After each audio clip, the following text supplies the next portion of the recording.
श्रीमद्भागवत कथा महात्म्य भाग 16। कृष्णाय वासुदेवाय हरये परमात्मने प्रणतक्लेशनाशाय गोविंदाय नमो नमः। भागवत कथा का आयोजन कैसे करना चाहिए, इसका विवरण पद्म पुराण के 6ठे अध्याय में स्पष्ट रूप से निर्देशित किया गया है। सनकादि कुमार कहते हैं, नारद जी महाराज, अब हम आपको सप्ताह श्रवण विधि विस्तार पूर्वक बताएंगे। ये काम लोगों की सहायता लेकर करना चाहिए। आवश्यक वित्त पहले से जमा करके रखना चाहिए। फिर किसी अच्छे ज्योतिषी को बुलाकर योग्य मुहूर्त निकलवाकर कार्य आरंभ करना चाहिए। तैयारी इतने मन से करनी चाहिए कि मानो यहाँ कोई विवाह होने वाला हो। कथा का प्रारंभ भाद्रपद, आश्विन, कार्तिक, माघशीष, आषाढ़ और श्रावण, इन 6 महीनों में ही करना चाहिए। इससे करने वाले को मोक्ष की प्राप्ति होती है। लेकिन इन महीनों में भद्रा आदि दोष हों तो उन दिनों कार्य नहीं करना चाहिए। सब जगह निमंत्रण भेजे जाने चाहिए। हमारे यहाँ कथा होने वाली है, आप सपरिवार अवश्य आइए। इसके लिए आमंत्रण इस प्रकार रखा जाना चाहिए कि कथा सुनने का अवसर जीवन में बड़ी दुर्लभता से प्राप्त होता है। यहाँ सभी महानुभावों को बुलाकर 7 दिन कथा होने वाली है, इस पर जरूर आइए। इस कथा में अपूर्व रस बरसने वाला है। आप सभी कथा सुनने के अधिकारी हैं, इसलिए हम बड़े प्रेम से आपको बुला रहे हैं। आप भी प्रेम से आइए, जल्दी आइए। यदि आप पूरे 7 दिन नहीं आ सकते हैं तो कम से कम 1 दिन के लिए ज़रूर आएँ, क्योंकि आपके आने से आप हमको आनंद होगा। क्षण मात्र की भी कथा सुनने से पुण्य की प्राप्ति होती है। इस प्रकार स्त्री, शूद्र आदि सबको सुननी चाहिए। भिन्न भिन्न स्थानों में ज्ञानी, वैष्णव, विरक्त सबको बुलाना चाहिए। लोगों को बुलाने के बाद उनके रहने खाने पीने की व्यवस्था कथा कराने वाले जजमान की जिम्मेदारी है। भागवत की कथा चाहे तीर्थ में करें, चाहे जंगल में अथवा अपने घर में, लेकिन आवश्यक है कि वहाँ बहुत विस्तृत आंगन हो जहाँ सभी लोग बैठ सकें। योग्यता के अनुसार सबके बैठने की व्यवस्था करनी चाहिए। वक्ता का आसन सुंदर दिव्य बनाना चाहिए। वक्ता का मुख पूर्व की ओर हो, श्रोता का उत्तर की ओर। वक्ता विरक्त होना चाहिए, बड़ा महत्व का लक्षण है। विरक्त वह है जिसने अपनी ओर से संसार में कोई कार्य नहीं करना। डोंगरे जी महाराज गृहस्थ थे। संन्यास तो उन्होंने अपने जीवन में आखिरी समय में लिया। उन्होंने अपने जीवन में अनेक बार भागवत की कथा की, लेकिन एक बार भी संकल्प लेकर पैसा इकट्ठा करने के लिए नहीं। जहाँ का कार्य वहीं समाप्त करके फिर एकदम फकीर के समान रहते थे। वक्ता के अन्य लक्षण बताए गए। वैष्णव यानी भगवान का भक्त हो, जितने वेद शास्त्रों का अध्ययन किया हो, वही व्याख्यान करने के लिए की योग्यता रखता है। जो दृष्टांत द्वारा समझाने में कुशल हो, जिसमें धैर्य हो, जिसे जगत के लोगों के किसी भी प्रकार की अपेक्षा न हो। यदि कोई ऐसा पंडित हो जो अनेक धर्मों को का जानकार हो, किंतु उसकी निष्ठा किसी में भी नहीं हो, जो स्त्रियों के चक्कर में पड़ा हो, जो पाखंडी हो, ऐसे लोगों को शुक शास्त्र का वक्ता होने का अधिकारी नहीं। वक्ता के साथ एक और व्यक्ति होना चाहिए जो कथा के बाद आने वाले छोटे बड़े प्रश्नों का ठीक तरह से उत्तर दे सके। कथा आरंभ करने से पूर्व वक्ता शौचादि स्नान करके, संध्या करके, फिर विघ्नों की निवृत्ति के लिए गणेश पूजन, फिर देव तर्पण करके अपने पूर्व पापों के लिए प्रायश्चित करे। एक मंडप बनाकर भगवान श्री कृष्ण की स्थापना करें। फिर योग्य मंत्रोच्चार द्वारा पूजा, प्रदक्षिणा, नमस्कार करके प्रार्थना करें। हे भगवान, हम संसार सागर में डूब रहे हैं। अत्यंत दीन आप करुणानिधि, हम मोह के कारण कर्म में बंधे हुए, आप हमको इससे छुड़ाइए। फिर माँ भागवत महापुराण की विधिवत पूजा करके, नमस्कार करके प्रसन्न चित्त से प्रार्थना करें, हे भगवान, हे भागवत जी महाराज, आप प्रत्यक्ष श्री कृष्ण के अवतार हैं, आप हमें स्वीकार करें।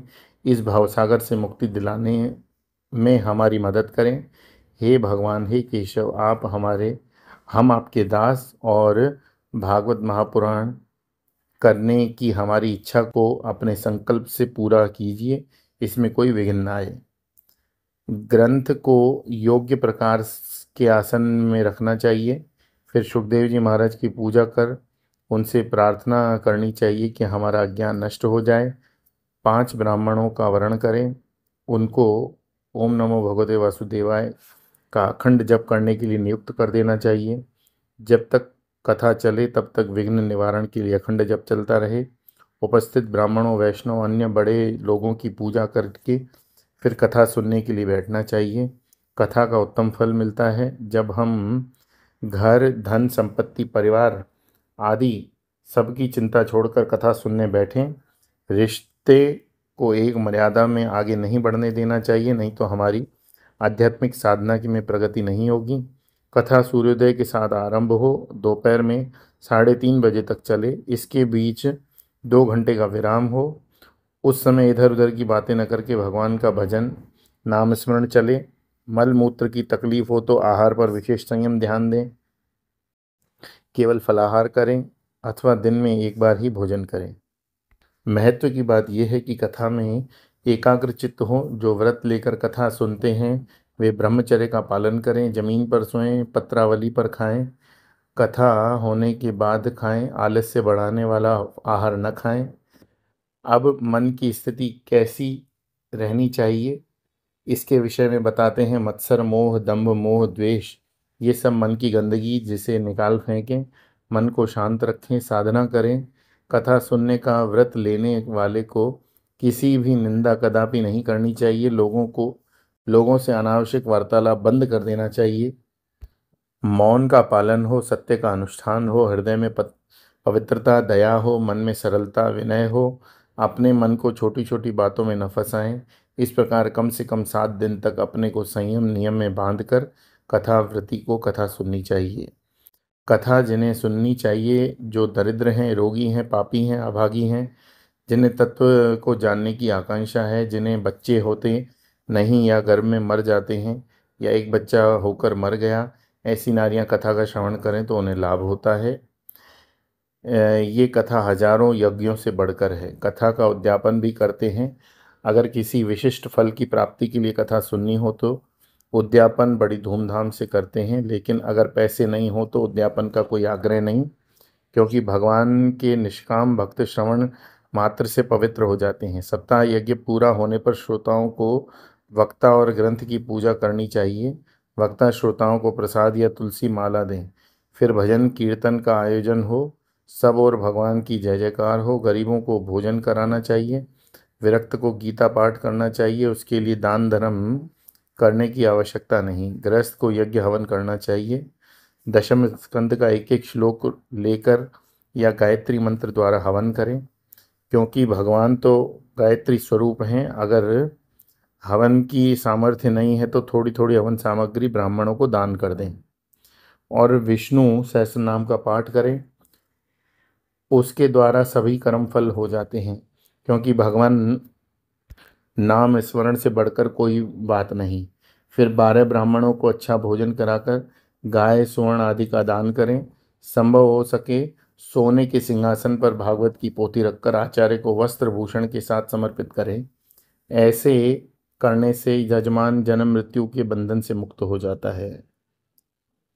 फिर कुमार कहते हैं, नारद जी महाराज, इस प्रकार हमने सप्ताह श्रवण की पूरी पूरी विधि आपको बताई। इससे भोग और मोक्ष दोनों की ही हाथ आ जाते हैं। सूत जी शौनक जी को बताते हैं, इस प्रकार सनकादि मुनियों को पाप विनाशिनी मोक्षदायिनी भागवत का पाठ किया तो भक्ति माता और उसके पुत्र ज्ञान वैराग्य रिष्ट पुष्ट हो गए। तीनों में तारुण्य का संचार हुआ। तीनों बड़े ही सुंदर दिखने लगे। नारद जी ने ये देखा तो उन्हें बड़ा आनंद हुआ। चलो, हमारा प्रयास सफल हुआ। ज्ञान भक्ति वैराग्य का उद्धार हो गया। बोलिए श्री कृष्ण चंद्र भगवान की जय।